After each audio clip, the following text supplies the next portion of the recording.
Hey, what's up, USA, International, Canada, Long Island, aka Strong Island, plus the five spots of Brooklyn, Bronx, Manhattan, Staten Island, Queens.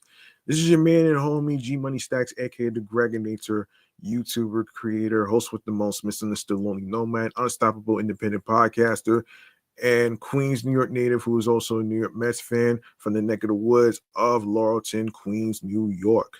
And you are now rocking, listening, streaming, and watching the 373rd episode of Off the Meat Rat Chainz New York Avenue podcast. Welcome to the comedy space live and direct from StreamYard alongside with YouTube. Be sure to grab that subscribe button from me on your way in. And of course, leave a like and a comment on the episodes and topics. Tell me which ones are your favorite topics. And of course, um make sure you um make sure you share the videos.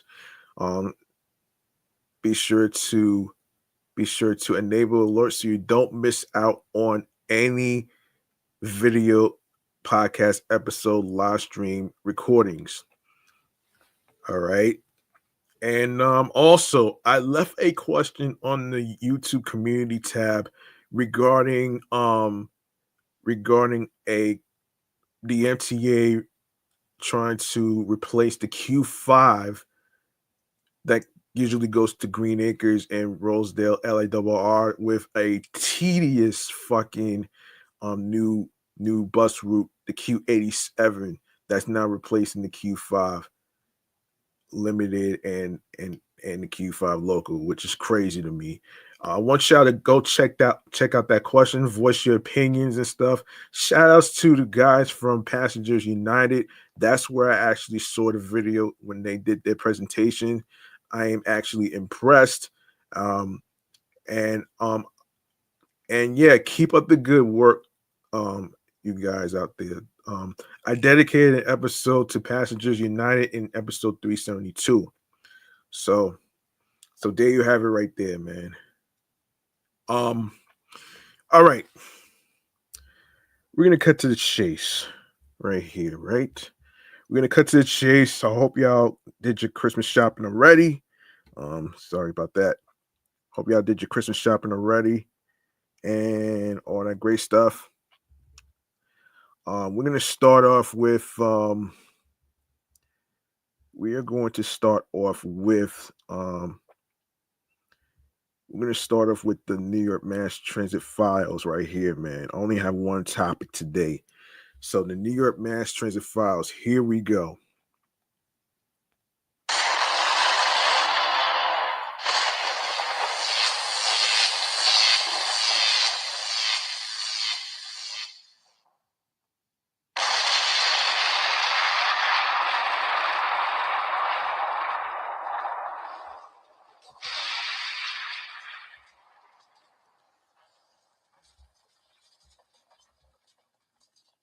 Today's episode is dedicated to The Simpsons.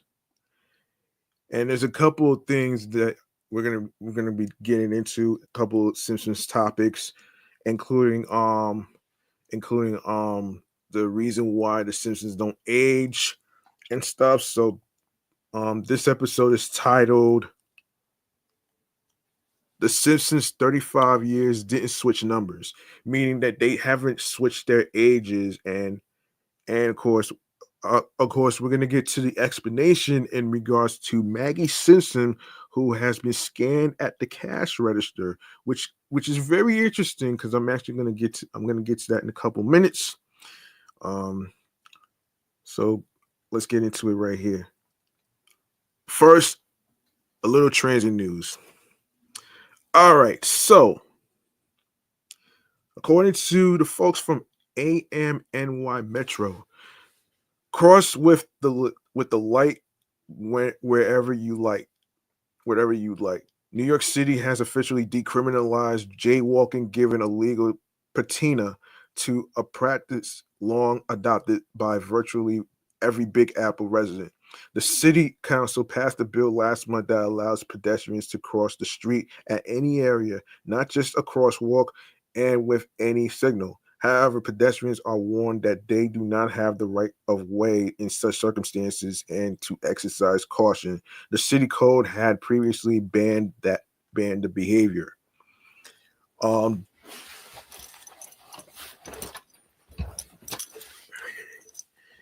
yeah.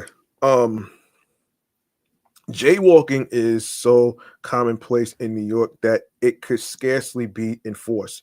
When it was, more than 90% of tickets costing up to $250 were issued to Black and Latino New Yorkers, leading lawmakers like Brooklyn Council member Mercedes uh, Mercedes Narc- um, Mercedes Narcisse, the prime sponsor of the bill to conclude enforcement, was racially biased. Damn.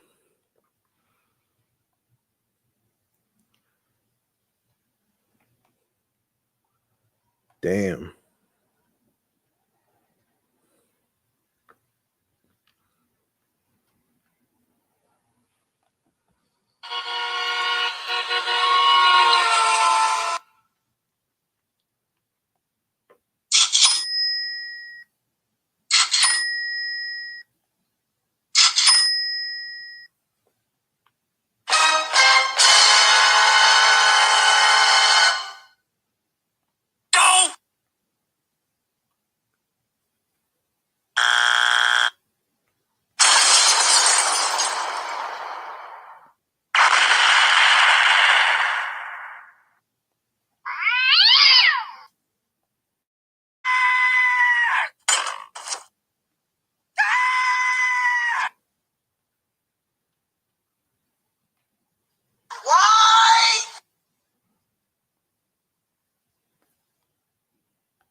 All right. Let's be real. Every New Yorker jaywalks, Narcisse said in a statement. It's part of daily life here. And penalizing people for simply moving around the city is outdated, especially when those penalties have unfairly targeted communities of color. Police officers have shared with me that they prefer to focus on true public safety efforts, not issuing tickets for crossing the street, Narcisse continued. No one says I'm relieved they caught that jaywalker by removing these penalties. We allow officers to focus on real community concerns. Mayor Eric Adams did not sign the bill, but he also did not veto it. As a result, on Saturday, it passed a 30-day mark without action and formally entered New York City law. A spokesperson for his owner did not specifically state why Adams decided to let the bill lapse into law rather than signing it. However, the spokesperson Liz Garcia praised the law's language as still clearly discouraging jaywalking and issuing individuals could still face civil liberty liability if their jaywalking causes an accident. This is so fucking bullshit, man. I'm glad that I'm glad that jaywalking is decriminalized. And she's right though, man. You know what I'm saying? Like, I mean, come on. I mean, how else you going to be able to get to the mall and all that other stuff in parking lots and stuff? I mean, come on, man. Like it's just fucked up, man.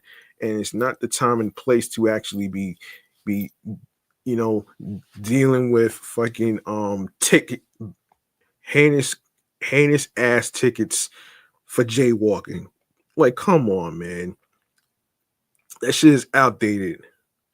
Like, it's about time there was change. You know what I'm saying? Yeah, so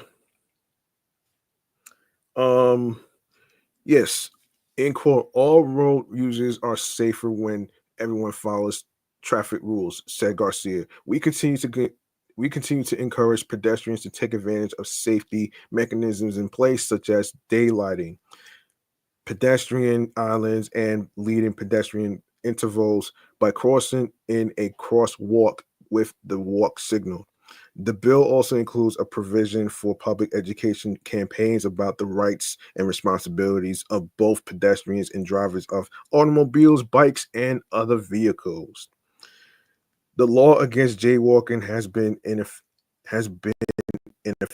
in 1990 in New York since 1958. Before that, pedestrian ruled the road, but the auto industry began pushing for criminalization as more Americans became car owners. A J is an an an anachronistic term that essentially means rube. New York is not the first city to decriminalize jaywalking. Denver, Kansas City, and the state of California have also done so. Wow. How about that, man? How about that, man? They really, really, really, really took that serious, man. So yeah, that's pretty good. That's pretty good though, man. You know what I'm saying? That's a win.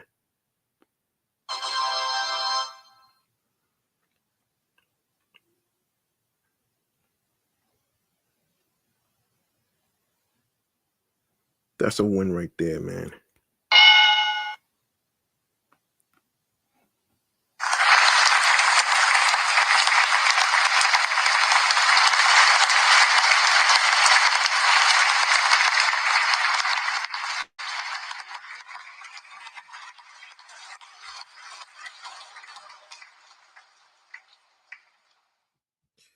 All right, so um everything is going to be all about the Simpsons today, actually. So we're going to get into all these interesting facts about the Simpsons and and why Maggie was scanned at the cash register of a supermarket, which is very interesting that I wanted to actually do this topic. So we're going to get into it right here. We're gonna get into it right here, right now, actually. So here it is, chatting all the jazz.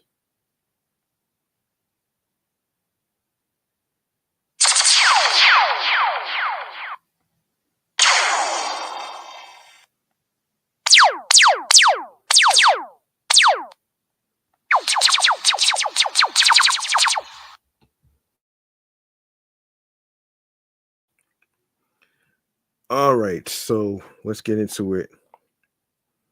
First things first. First things first. Um,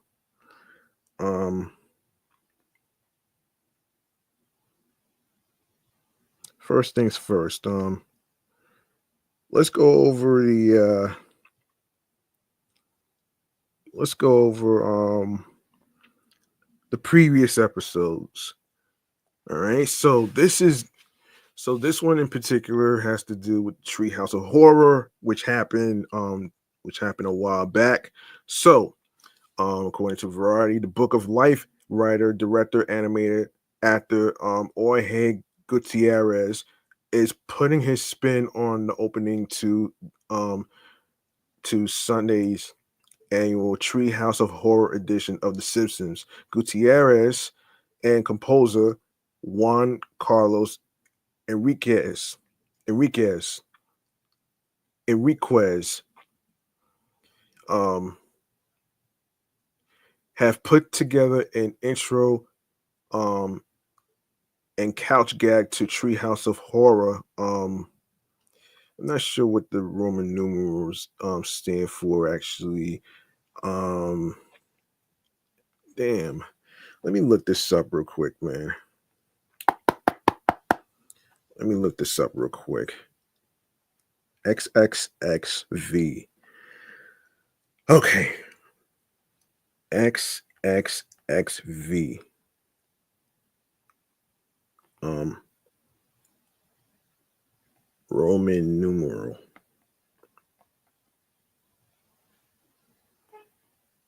Mean. Um, let's see.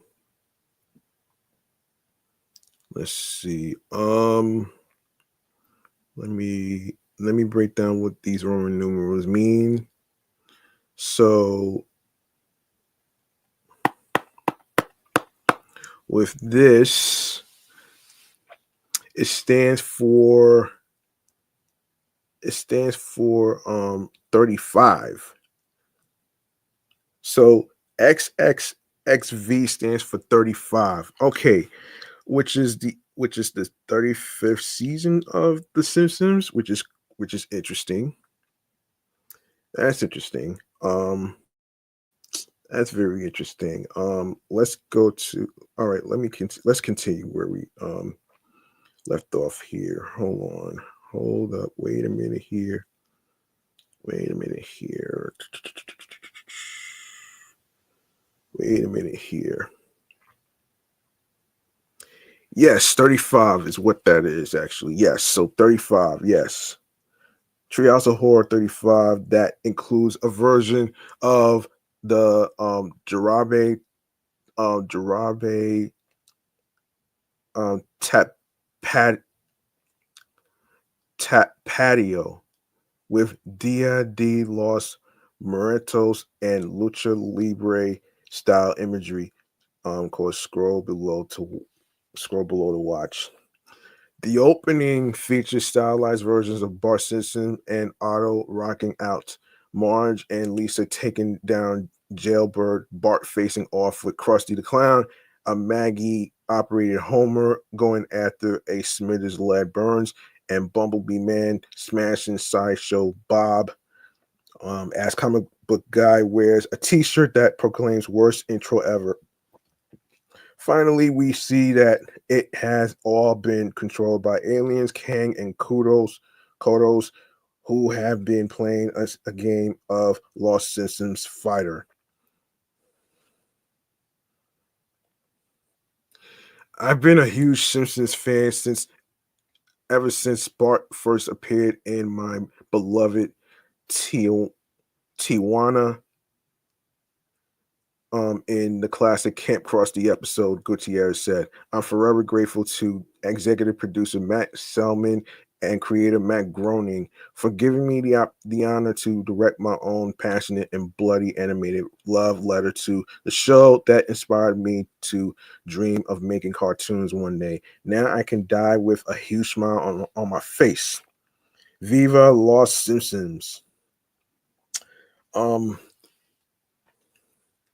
Enriquez meanwhile explained the use of the music of El Jarabe Tapatio, which he noted originated in his hometown of, of Guadalajara. No, Guadalajara, Mexico. in the 19th century, he gives it a modern twist on the Treehouse of Horror opening. For this special intro, I arranged and produced a punk rock version of the famous folk Mexican melody of the Jarabe tap patio, commonly known as the Mexican hat dance, blended with some vibrant corrido style brass lines, he said. We also kickstarted the opening with the iconic Simpsons intro melody, but Jorge, our producer Tim Yoon, and I sang it in Spanish like a Mexican bolero trio at an old cantina. He added that as a composer, what I love about collaborating with amazing artists like Jorge is that he has a very clear vision and entrusts you with a musical challenge that usually involves putting together a unique, colorful blend of elements, but then gives you complete creative freedom during the production process and encourages you to experiment and make it your own. Salmon revealed Gutierrez's open during this summer's San Diego Comic Con when he also teased additional elements of Treehouse of Horror 35. Here's this episode's logline. End quote. Giant monsters created by political rage threaten to tear the town apart. A Victorian Mr. Burns is jump scared on Thanksgiving by the ghost of his abused workers, and Homer bonds with a pair of extraterrestrial genes in an unforgettable stop motion adventure that can only be called Denim. In the case of Denim, Selman told Variety this summer that the segment centers on Homer's deep relationship with a simple alien symbolic pair of jeans. It's it's a really funny, silly segment about the jeans going to the actual stop motion denim created by the stupid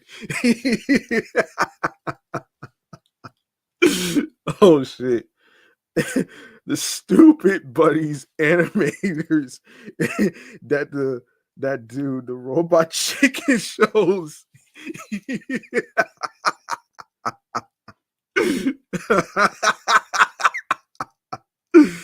Oh shit. Wow. Wow. Wow. Also, the panel Selman asked the audience to screams and promised the recording would be recorded for use in the Treehouse episode. The Treehouse of Horror 35 episode of The Simpsons, um, which already aired on Sunday, November 3rd at 8 p.m. on Fox, but that's not it for the spooky storylines this season. A second scary trilogy the following week will focus on a trio of stories inspired by Ray Bradbury, dubbed Simpsons Wicked This Way Comes. Salmon said the stories will be dark and funny and in the Halloween spirit. Of course, yeah, of course, yeah, um so there you go. You can watch this on demand and on Hulu, and if you have Spectrum, you can also watch it on there as well. And let's talk about Homer Simpson working at the power plant. There's an explanation that we need to get to. There's an explanation that we got to talk about too. There's an explanation that needs to be talked about too. So, and this is according to the folks from the New York Post. Okay. So, though 35 seasons later, The Simpsons have finally explained a puzzling mystery about its lead character. During Sunday's episode of the animated show, it was finally revealed how Homer Simpson, played by Dan Castellaneta, hold on, Dan Castellaneta has managed to keep his job despite being, despite being a poor employee. Since the series debuted in 1989, Homer has never been fired from the Springfield nuclear power plant owned by Mr. Burns, even after his many errors on the job. On the job. Oh wow. Um,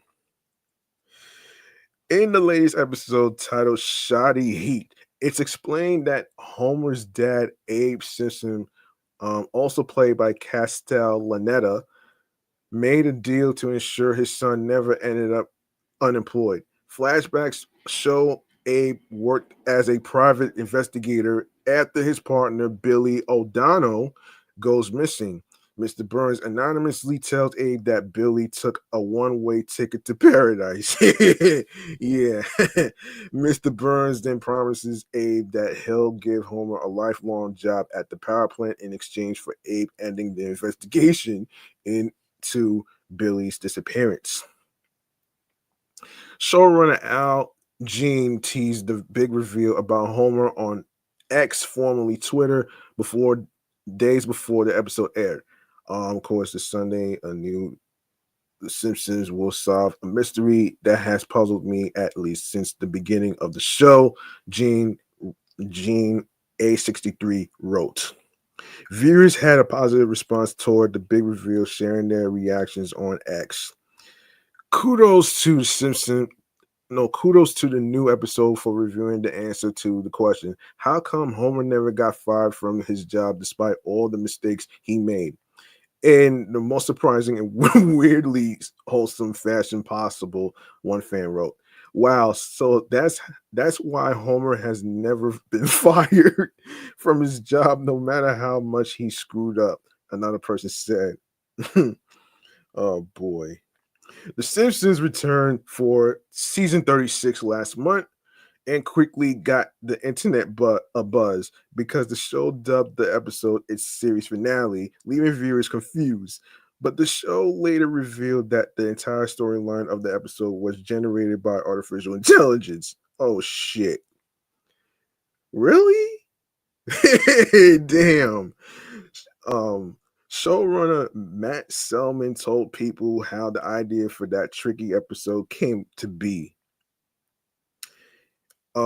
He said, in quote, I was in New Zealand and then the writer's strike ended. So I started immediately working on the show again in New Zealand a year ago, he explained. And part of that was doing press for season 35, which was about to start. And the question you always get doing press is, what would you do for a last episode of the show? Um I always felt like there was no good answer to that question because the show was never meant to end, he added. It was meant to go on forever. It was meant to make fun of the idea of last episodes and everything we do. Every episode is both a first and a last episode of the show.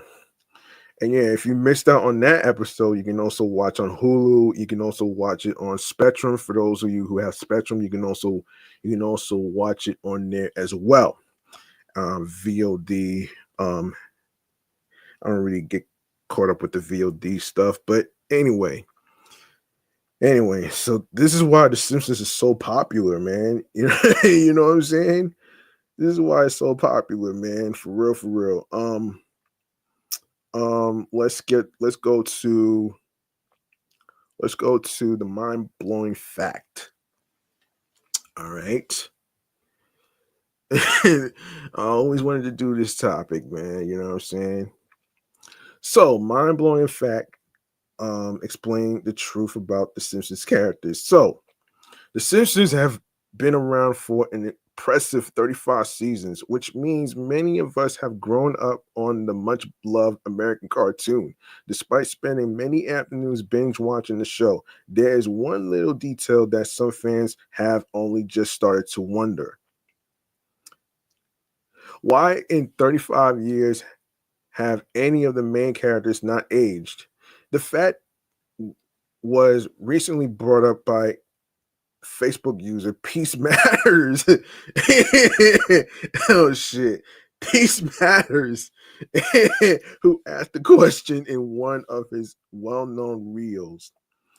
So this is why they don't age.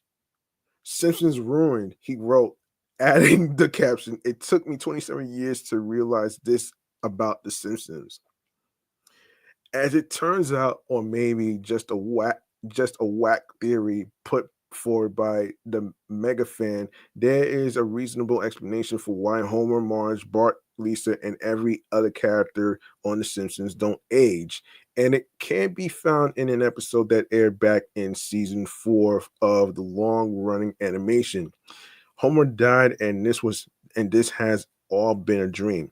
In episode 3, Homer talks with God, and it is here that we are given the biggest clue. Homer asks God about the meaning of life. God answers, "You will find that out once you die." And Homer says that he can't wait that long. To which God replies, "You can't wait 6 months." The video explains, "Oh wow."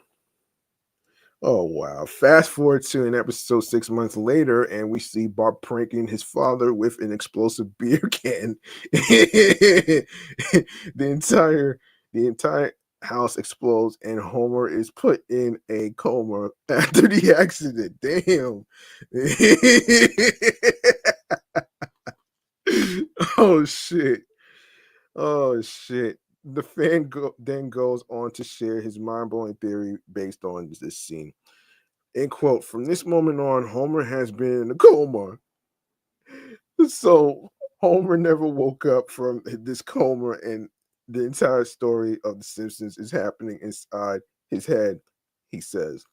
God told him he would die, and it happened exactly as he said, and this is why nobody ages in the show.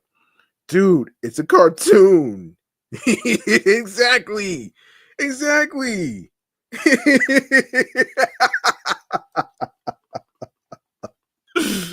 Oh man. Oh my gosh. This is too funny, man. I'm sorry. I'm sorry, man, but I have at this, man. The fact that somebody asked about the Simpsons not aging and shit. It's like, yo, this is it's a cartoon, man. It's a cartoon. Just like any other animated cartoons like Family Guy, Bob's Burgers, fucking Grimsburg, fucking Universal Basic Guys, and fucking The Great North. All these characters, they're not gonna age, man. Come on. It's a damn cartoon, man. Get over your fucking self, man. Oh my gosh, that is so funny, man. They asked that question.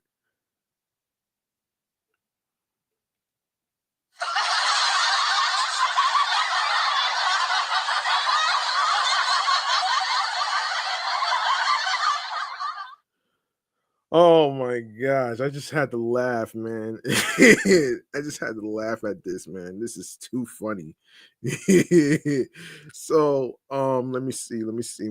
So, while the fans' mind was clearly blown, others weren't so convinced, calling the theory complete nonsense. Yeah, all right. Ugh. I hate when people start to come out with their stupid theories, especially on cartoons that we all grew up watching. People always trying to ruin others' childhood memories, one follower commented, which is true. That is so true, man. This is so fucking true, man. I actually have to agree with this person.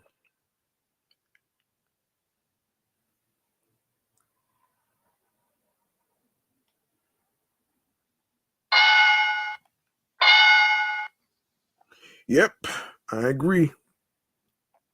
Um oh man. Okay. Oh man. So let me see, where were we? Yes. Others offered a more straightforward answer to the question that seems to have bothered the fan. The reasonable explanation is they are cartoons. One one person laughed. Um, no cartoons. Hold up. No, end quote. No cartoons ever age. Cartoon characters don't age because of a floating timeline. Another agreed. Others echoed, or it could be that they are all just animated characters and not human beings. And the internet is losing its grip on itself. This is dumb. Shit. The creators wanted it this way. There's also the fact that being dead and being in a coma are two very different things. But we'll just slide past that one. um, Others joined the conversation, sharing that it is actually a common decision by creators and animators to not make their characters age because it helps with con- continuity. Yes. The yes, so the reason is because producers made a decision early on to not age the characters. Therefore, continuity was easier than dealing with aging characters, one person shared. Another person pointed out that while the show has been airing for 35 seasons, it doesn't exactly equate to 35 years. That's not true. That's not true at all, man. Because there are only 762 episodes and each episode represents one day, it's taken 33 years in real life for them to accurately represent 2 years, 1 month, and 2 days of the showtime. This would explain why nobody has aged because it's only been 2 years in the show. Oh shit. Personally, I have never looked so deeply into a popular cartoon until now. Actually, I lie. Those bluey, those bluey, those bluey, those bluey theories are all consuming too. Dope. Oh my gosh. Hold up. Let me get a sip of water real quick before I keep going, folks. But just bear with me here.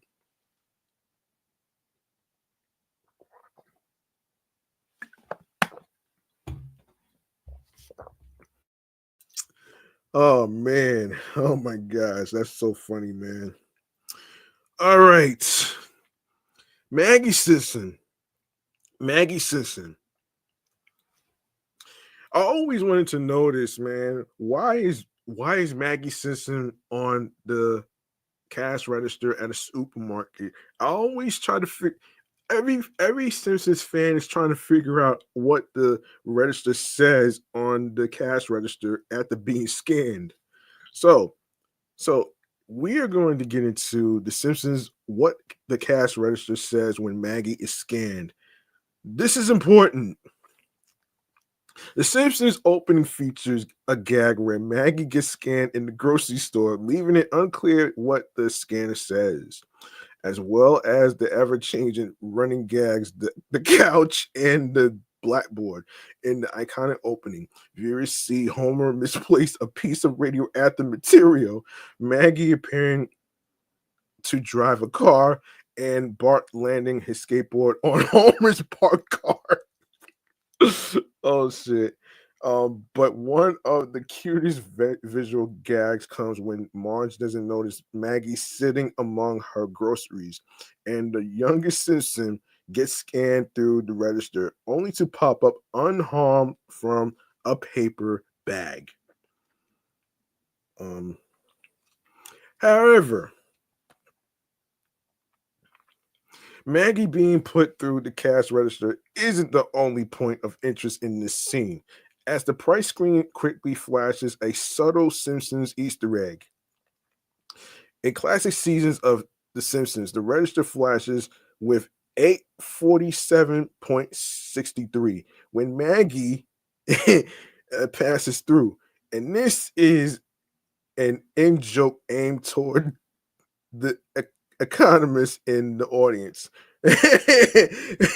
Creator Matt Groening has previously confirmed that when The Simpsons first aired in 1989, It was $847.63 was the average monthly cost of raising a child in the US. The Simpsons was turning its keen satirical eye to the enormous expense of raising children in modern society.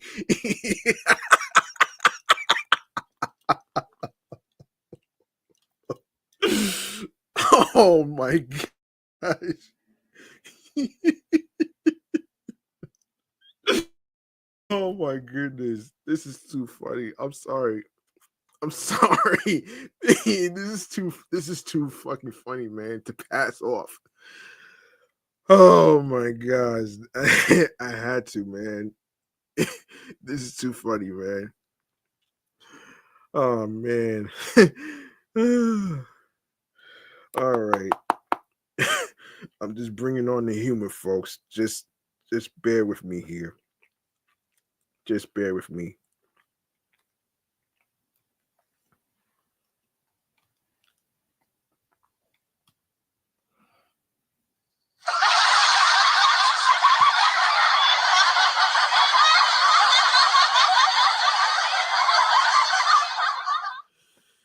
Oh my gosh. Oh shit. Maggie's cash register price was satirical flourish. Oh wow. The update version continues the joke decades later. Oh wow. It does confirm $243.26. What the hell you what how many groceries are you buying at a supermarket that cost $243.26?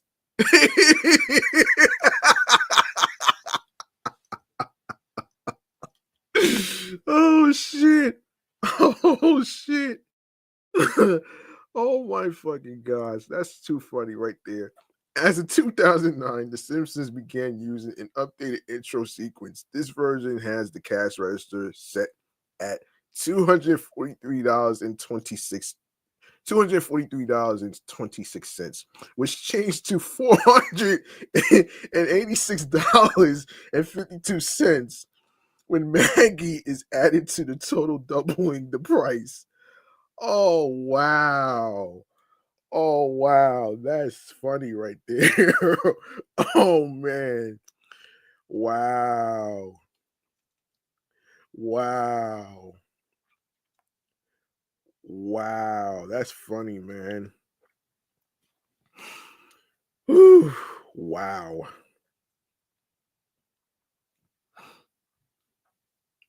Wow. Um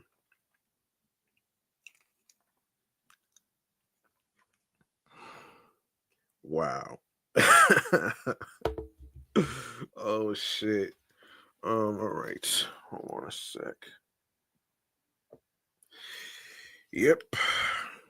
All right. All right, let's keep going here.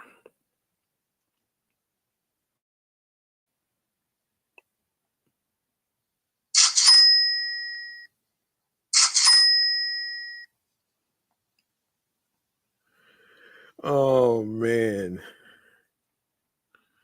Oh man, this is too funny, man.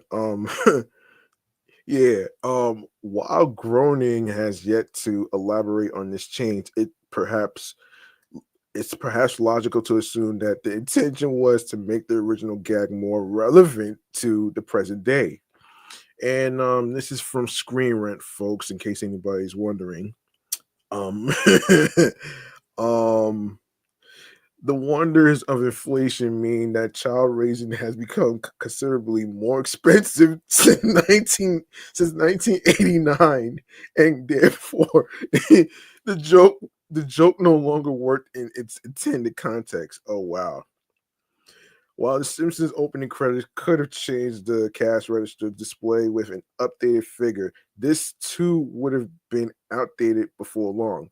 The decision to show Marge's total doubling might have been made to signify that kids cost a lot, but without committing to a specific number. That's true, man. Kids are expensive. and a one-off variation of the cash register joke, the Treehouse of Horror. Oh wow, folks, let me just oh boy, XXIV. What in the world? What in the world is this? Okay, all right. XXIV. Okay, what is this? What does this mean? Um, what does this mean? This is what is this? What is this? What is this? Come on, come on, come on. 24. There you go. 24. There you go. Um, there you go. 24. Um,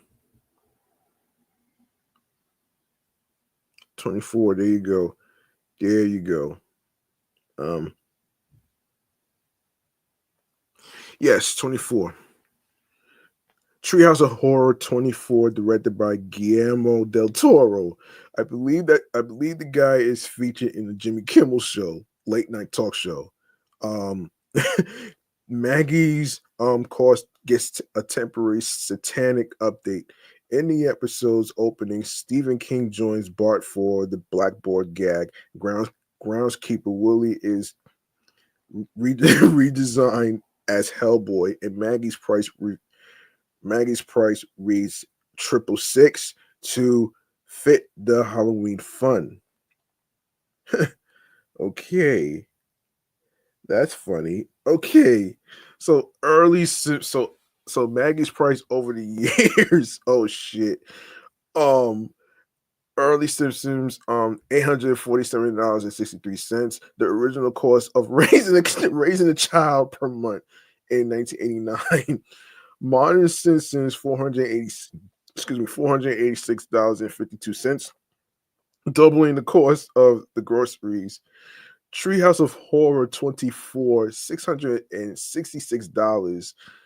A Halloween's Satan Easter egg, 138th 138th episode spectacular.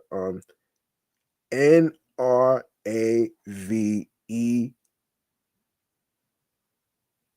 NRA4EVA. A parody this doesn't ex- this a parody that this doesn't actually come up in the credits. The Simpsons 138th episode spectacular also contains a fun parody of the Simpsons Maggie cash register joke. Before the episode's commercials, an announcer asks a trivia question to the audience. In the opening credits, what does the cash register say when Maggie is scanned? When the show returns, instead of giving the real answer, the announcer claims the screen says NRA4EVA and jokes about the Simpsons being right wing, parodying the show's true liberal leanings. Over the years, many have fallen for this gag and believe it to be true. Um, why the Simpsons Maggie cash register scene is so iconic. The Simpsons is filled with Easter egg gags. All right, so the Maggie cash register gag hidden the Simpsons opening credits is not just a funny or um all too real moment. It's also a testament to how much attention to detail the show's creators paid when making it. The Simpsons references and blink and you'll miss it gags are not only hilarious, but very clearly indicative of a project that's being made out of love. The fact that this extends even to the title sequence shows just how thorough The Simpsons is when providing its iconic brand of satire and humor.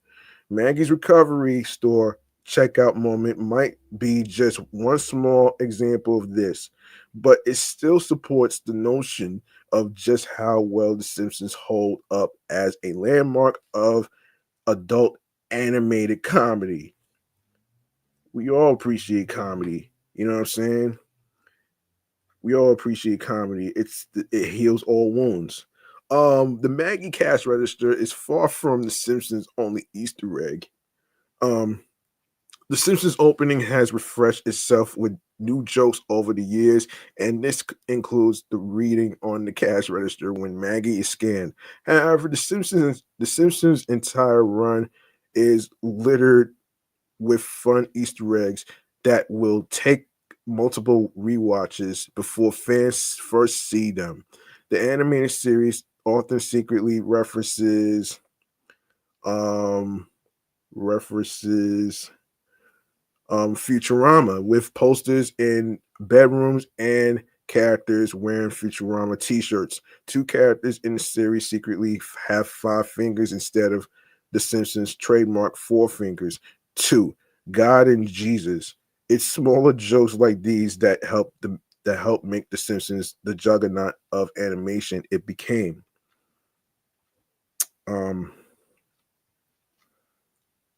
all right, what the hell? The hell is this? All right, the Maggie joke showcases the Simpsons' timeless nature. um, Along with being a fun Easter egg for fans of the show to dive into, the cash register gag The Simpsons highlights the show's incredible run on television.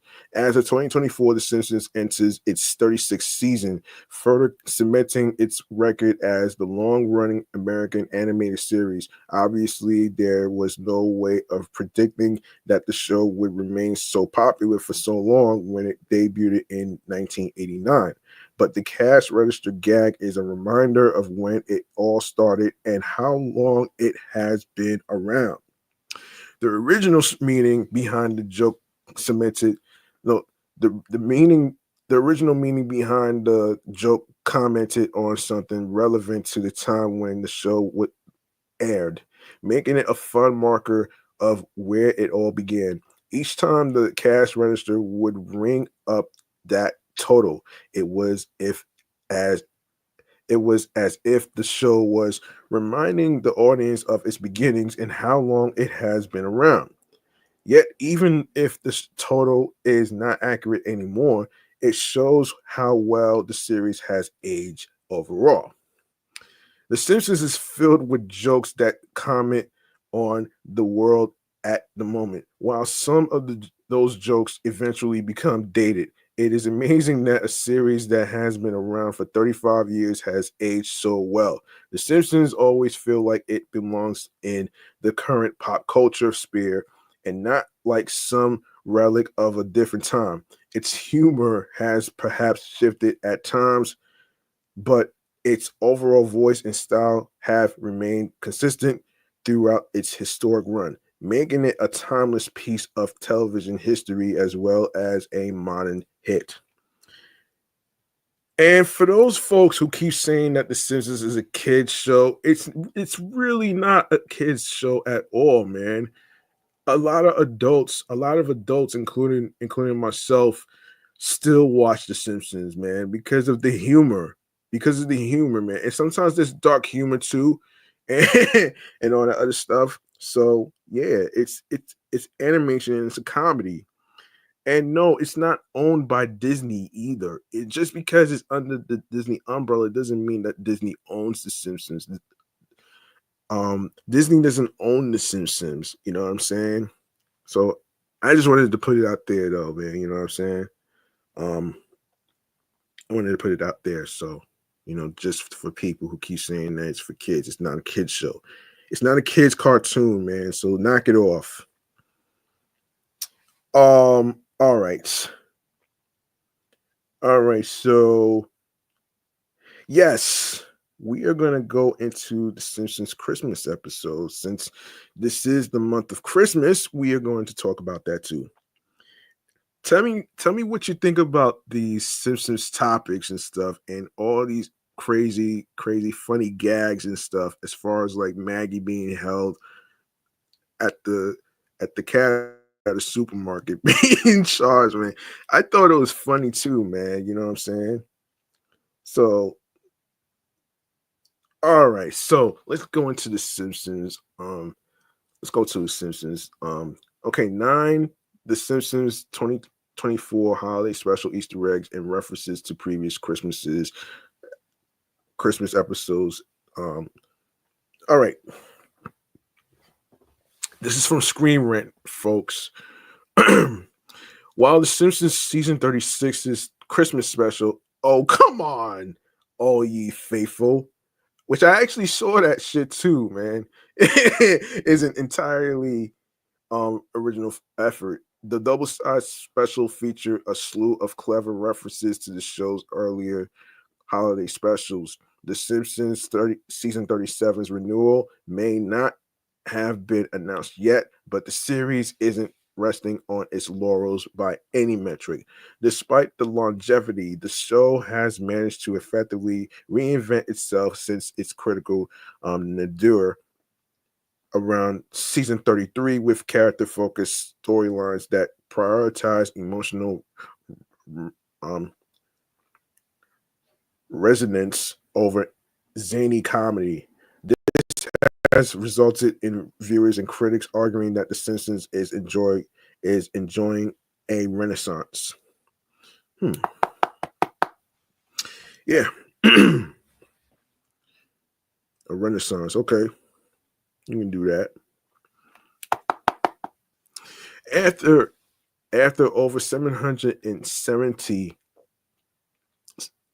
episodes, The Simpsons season 36's big changes prove that the show is still making creative leaps. Season 36, episode 6, Women in Shorts, was an anthology outing that focused on over a dozen underrated female characters wow, from, oh man.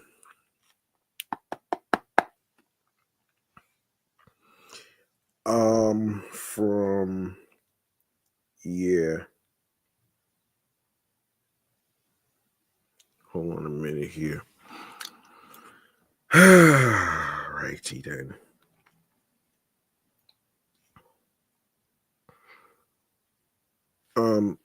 Where was I?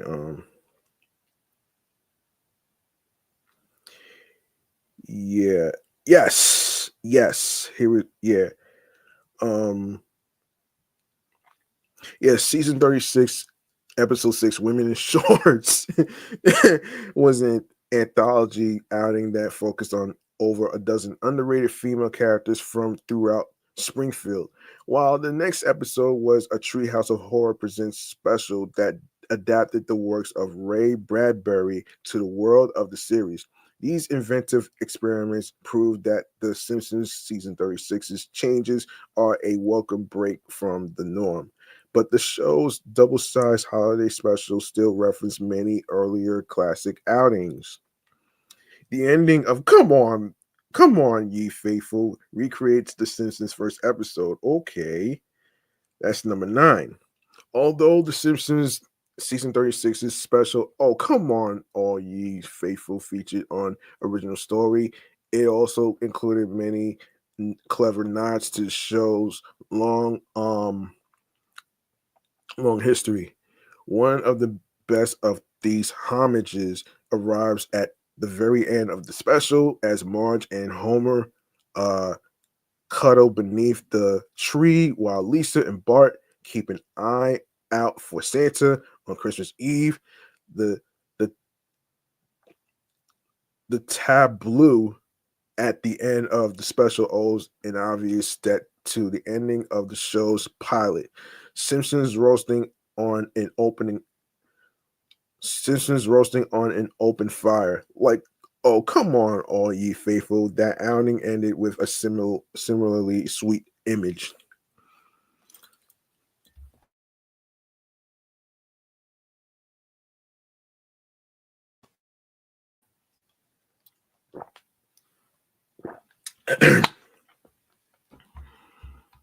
um Seeing the Simpsons together on Christmas again 35 years after their pilot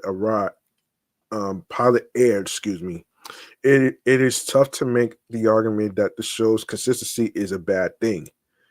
The Simpsons, the Simpson family were gathered around the Christmas tree in both episodes. Although Grandpa was present in the earlier outing, a lot has changed since the early seasons of The Simpsons.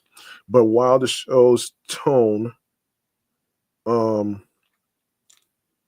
the show's tone might be less cynical and grounded nowadays, the closing scene of "Oh, come on, all ye faithful" proves some things never change in Springfield. The Simpsons has been criticized for its stagnant status quo before, but seeing the Simpsons together on Christmas 35 years after the pilot aired, it is tough to make the argument that the show's consistency is a bad thing. It's not. Number 8, Homer has been Santa before. Homer played Santa when he saved Springfield from Funzo.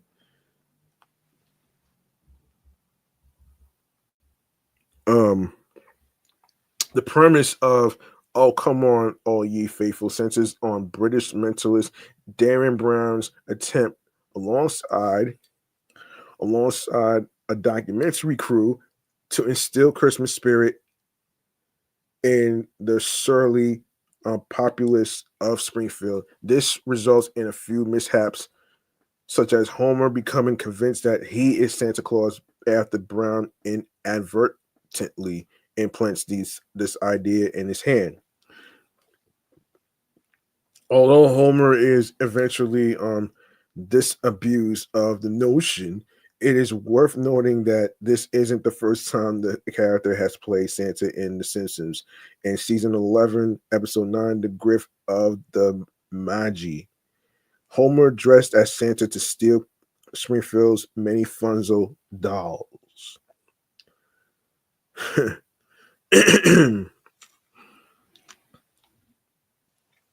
Okay, that's interesting.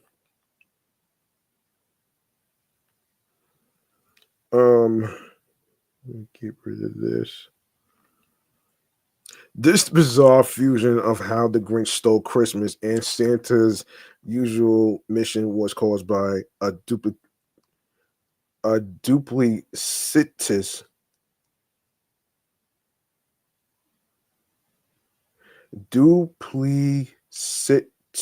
toy company releasing Funzo, even though they knew the toy was designed to destroy other toys once activated.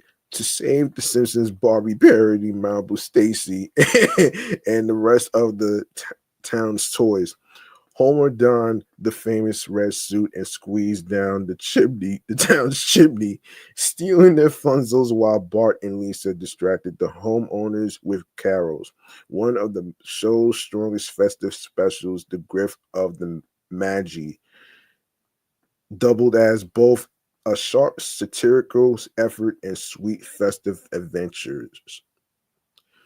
Number 7, Bart tries to connect with Marge over the Christmas spirit.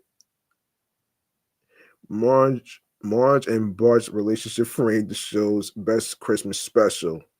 Okay, okay, we don't care about Night Bitch. And And oh, come on, all yay faithful, Marge's relationship with Bart is put to the test when he torments the Flanders family by pretending to be the spirit of Christmas and haunting their home. Marge is initially annoyed, but she is heartened to learn that Bart only did this so they would believe in God again after Ned's crisis of faith. The Simpsons' most moving Christmas episode, season 7, episode 11, Marge Be Not Proud, also centered on a disagreement between the mother and son duo. However, Bart's earlier infraction was more serious as far as Marge was concerned. It was Marge and Bart's struggle in this outing that made Marge not be proud. No, Marge Be Not Proud, excuse me, stand out as a classic. Marge and Bart's bond was put to the test in Marge Be Not Proud when Bart shoplifted a video game that Marge refused to buy him. Marge felt this distance from Bart and Marge be not proud, while Bart felt abandoned by his mother. But the pair patched things up when he gifted her a framed family photo at Christmas, although the show relied on Bart's antics and in their subsequent fallout to anchor another lesser Christmas episode of The Simpsons in season 9. Episode 10, Miracle on Evergreen Terrace. It was Marge and Bart's struggle in this outing that made Marge not be proud. Marge be not proud stand out as a classic. Number 6, Lisa's conversion to Buddhism is a Simpsons a Simpsons holiday tradition. Lisa first questioned her faith at Christmas. Okay.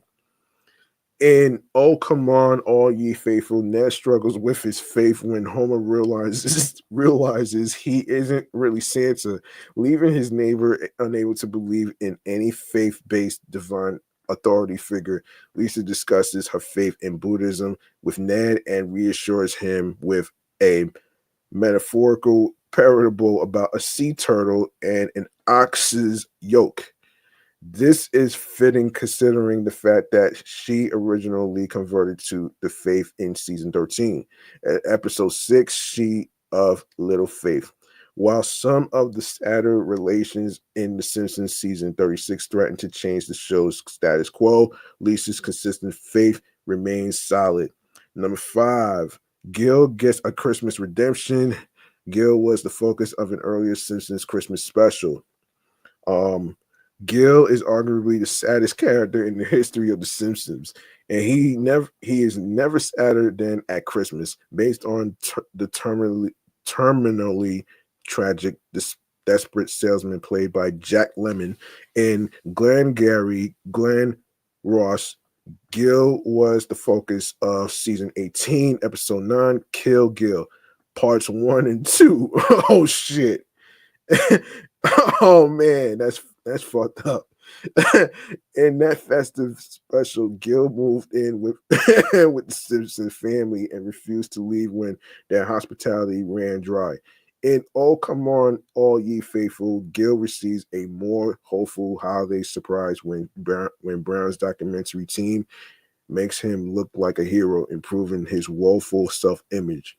Number 4, Come On Ye Faithful even references non-Christmas episodes. The Simpsons Christmas special features a nod to season 1 outing.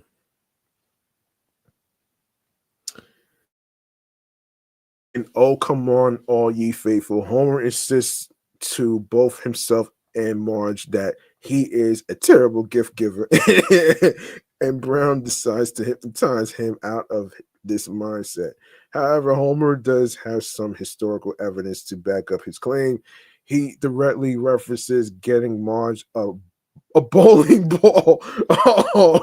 Oh man, as a gift, which was the impetus for her near affair with um with Jacques. Um the bowling instructor in season 1, episode 9, Life on the Fast, isn't the only non-Christmas episode to receive a clever nod in Oh Come On, All Ye Faithful, thanks to a more divisive later outing. The Simpsons fixes number 3. The Simpsons fixes an infamous non-Christmas pilot with one twist. Homer's hypnosis goes a lot better the second time around. While Brown hypnotizing Homer doesn't go perfectly, considering he spends days thinking he is Santa, it also could have gone a lot worse in season 13, episode 5, The Blunder Years. Oh shit. An encounter with a hypnotist led Homer to uncover a repressed memory of discovering the corpse of Wayland Smithers Sr. during his teen years. The Bob's Burgers movie revived the Simpsons story and managed to make it funnier and less morbid than the divisive original episode. So it is fun to see Oh Come On, All Ye Faithful revisit Homer going under hypnosis and providing a less traumatic ending to this pilot. Number 2, Moe's darkest holiday tradition returns in Oh Come On All Ye Faithful. The Simpsons season 36's holiday special proves Moe has found meaning. Yeah, right. Yeah, he did. Several holiday episodes of The Simpsons include bleak jokes about Moe taking his own life, including the grift of the Maggie. And season 17, episode 9, Simpsons Christmas Stories. However, Oh Come On All Ye Faithful offers a more hopeful spin on this, as Mo admits that although he typically considers ending everything on the holidays, Homer acting as Santa has reignited his zeal for life this Christmas. The Simpsons season 36's change to this recurring joke is a clever one that both references and subverts the recurring gags, usual execution, surprising longtime viewers with a new twist. And number 1, Homer and Flanders' differences have fueled Simpsons Christmas specials before. Homer and Flanders were contrasted throughout 2 Christmas episodes. In season 15, episode 7, "Tis the 15th season," the divergent personalities of Homer and Ned Flanders are central to the holiday special story. The same is true in Oh Come On All Ye Faithful, wherein Homer stands in for Santa while Ned is busy losing faith in God. The pair couldn't be more opposed than they are in both of these holiday specials. But third Christmas episode of The Simpsons saw the duo work together and make an unexpectedly hilarious pairing. Ned and Homer's Christmas Simpsons adventure is a classic outing that mostly centers around their children. All right. Let's see.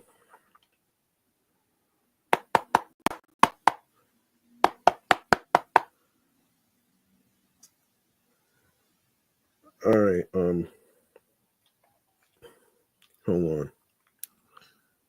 Hold on 1 second. I don't know what's going on here. All right. In season 12, episode 8, Skinner's Sense of Snow, Bart, Lisa, and the rest of Springfield Elementary students are trapped in the school at Christmas due to a blizzard. As the kids rebel, Homer and Ned attempt to save them in the episode's B story. Naturally, the pair of poorly prepared fathers, oh boy, come on, man. Um, yes, yes.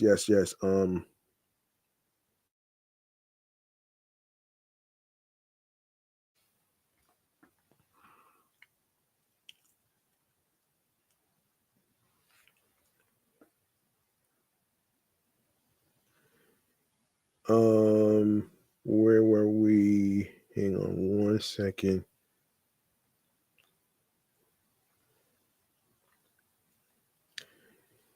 Yes, yes, yes, um,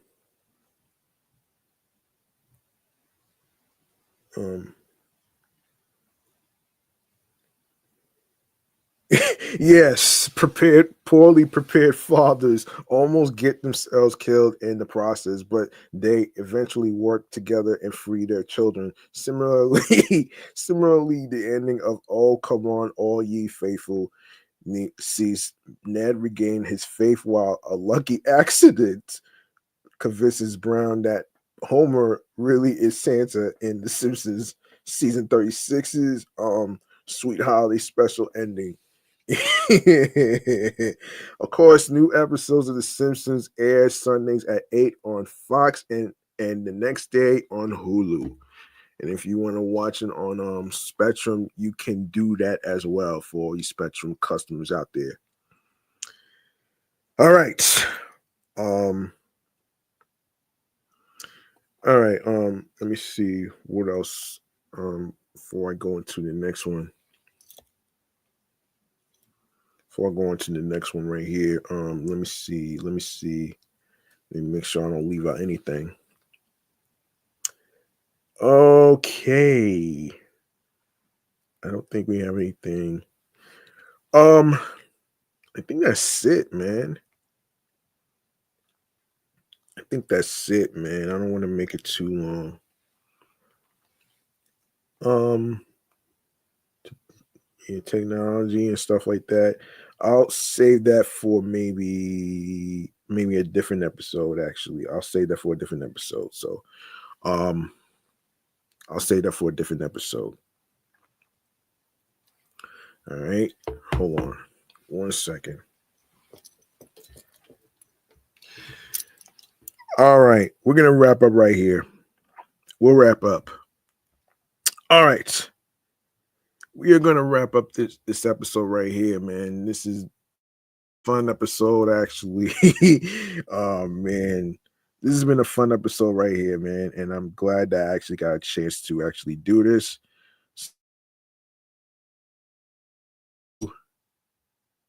Hang on 1 second. Yes, stream choices on the go, man. Let's get into it right here, right now.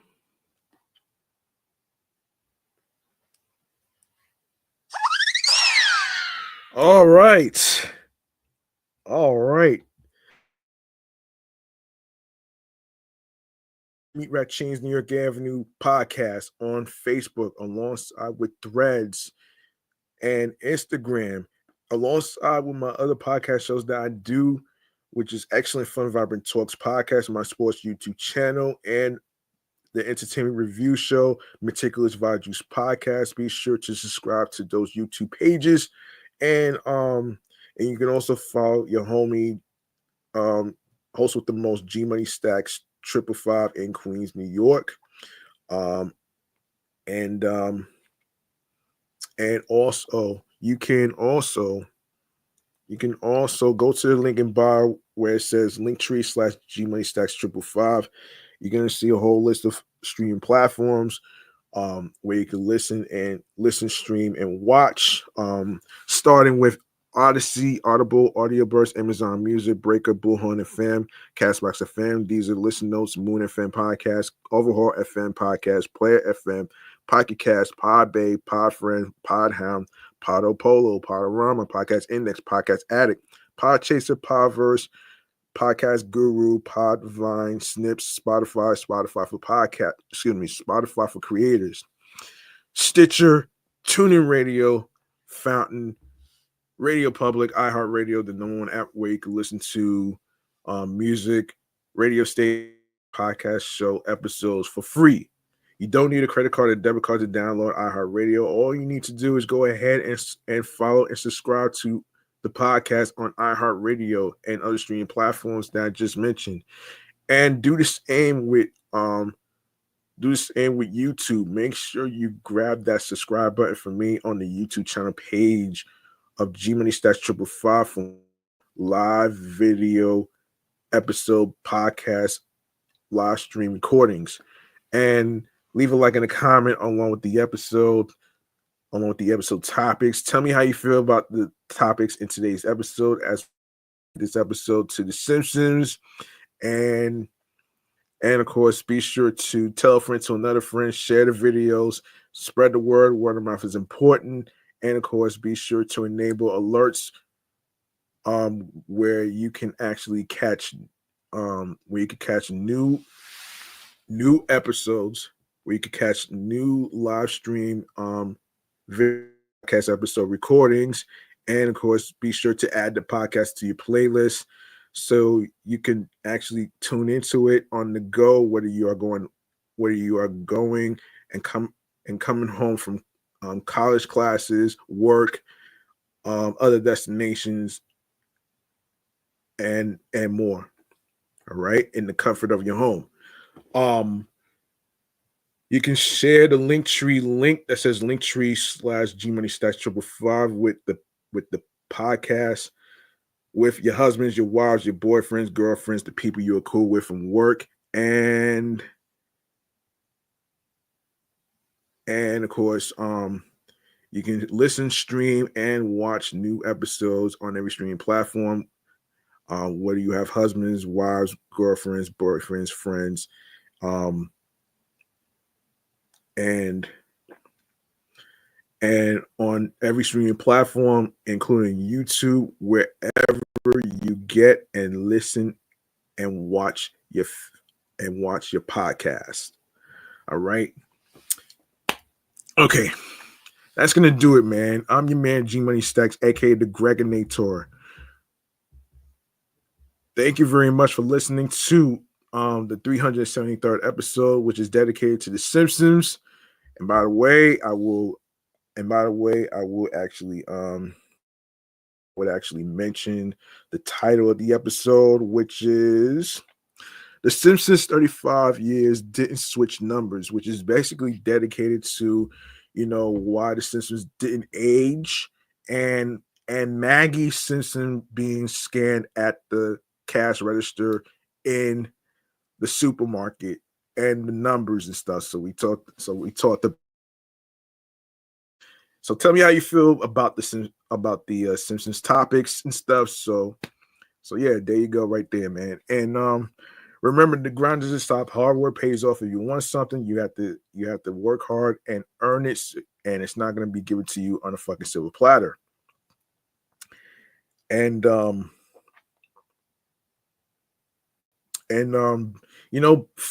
be able to find your skill and your niche.